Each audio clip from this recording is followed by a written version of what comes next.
32. Swami Vivekananda says purity, patience, and perseverance are the essentials to success and above all love. Does Columbus possess all these qualities?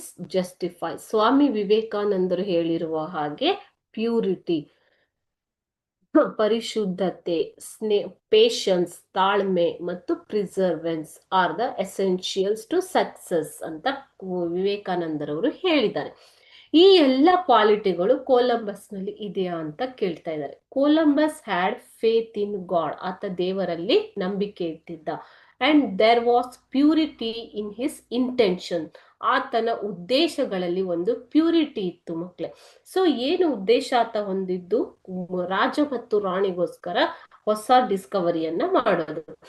All his men wanted to give up, ಆತನ ಜೊತೆಗಿದ್ದಂತಹ semen ನಾವಿಕರು ಅದನ್ನ ಮಧ್ಯದಲ್ಲೇ ಗುರಿಯನ್ನ ಬಿಡೋದಿಕ್ಕೆ ಕಾಯ್ತಾ ಇದ್ರು.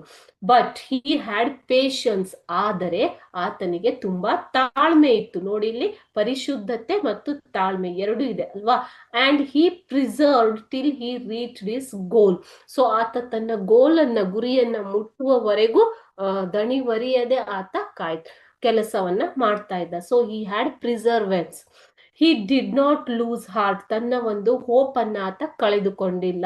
So ಇದರಿಂದ ನಾವೇನ್ ಹೇಳ್ಬೋದು? Columbus had love for his country, love for god, love for his king and queen. So ಆತ ತನ್ನ ದೇಶದ ಬಗ್ಗೆ ಒಂದು ಪ್ರೀತಿಯನ್ನ ಮತ್ತು ದೇವರ ಬಗ್ಗೆ ಕೂಡ ಫೇತ್ ಮತ್ತು ನಂಬಿಕೆ, ಪ್ರೀತಿಯನ್ನ ಹೊಂದಿದ್ದ. ಸೊ ಇದರಿಂದ ನಮ್ಗೆ ಪಾಠದಿಂದ ಏನ್ ಗೊತ್ತಾಗುತ್ತೆ? Columbus had the same patience, purity and perseverance as Swami Vivekananda told. Okay.